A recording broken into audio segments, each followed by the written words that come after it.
കാലം ഒരുപാട് മുന്നോട്ട് സഞ്ചരിച്ചെങ്കിലും നമ്മുടെ മണ്ണിന്റെ ഓർമ്മകൾ ഇന്നും കാറ്റിൽ പതിഞ്ഞിരിക്കുന്നു. പണ്ടുകാലത്തെ കേരളം പ്രകൃതിയോടൊപ്പം ശ്വസിച്ച ലളിതമായ ജീവിതത്തിന്റെ കഥ. പണ്ടുകാലത്തെ കേരളം പ്രകൃതിയുടെ വരദാനമായിരുന്നു. പുഴകൾ ജീവന്റെ നാഡികളായി ഒഴുകി, കാടുകൾ മനുഷ്യനോട് ശത്രുതയില്ലാതെ സഹവസിച്ചു. മഴയെ കാത്ത് കർഷകർ വിത്തിട്ടു, ഭൂമി അമ്മയെപ്പോലെ വിളവേകി. ജീവിതം ലളിതമായിരുന്നു, അധികം ആഡംബരങ്ങളില്ല.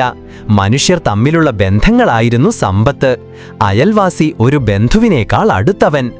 വീടുകൾ മണ്ണിലും മരത്തിലും ഓലകളിലും പണിതോ, ചൂടിലും മഴയിലും പ്രകൃതിയോട് പൊരുത്തപ്പെടുന്ന വീടുകൾ. അന്നം പുണ്യമായിരുന്നു, നെല്ല് കൊയ്ത്തൊരു ഉത്സവം പോലെ.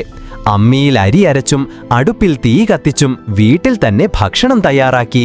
കഞ്ഞി, ചോറ്, പച്ചക്കറികൾ, കിഴങ്ങുകൾ, ശരീരത്തിനും മനസ്സിനും ആരോഗ്യം നൽകിയ ഭക്ഷണം. വസ്ത്രങ്ങൾ ലളിതം, പുരുഷന്മാർക്ക് മുണ്ട്, സ്ത്രീകൾക്ക് സാരി അല്ലെങ്കിൽ മുണ്ടും നേരിയതും. സ്വർണം സമ്പത്തിൻ്റെ അടയാളമല്ല, പാരമ്പര്യത്തിൻ്റെ ഭാഗമായിരുന്നു. കൃഷി, മത്സ്യബന്ധനം, കൈത്തരി, ഓരോ തൊഴിലും ജീവിതത്തോട് ചേർന്നു നിന്നു.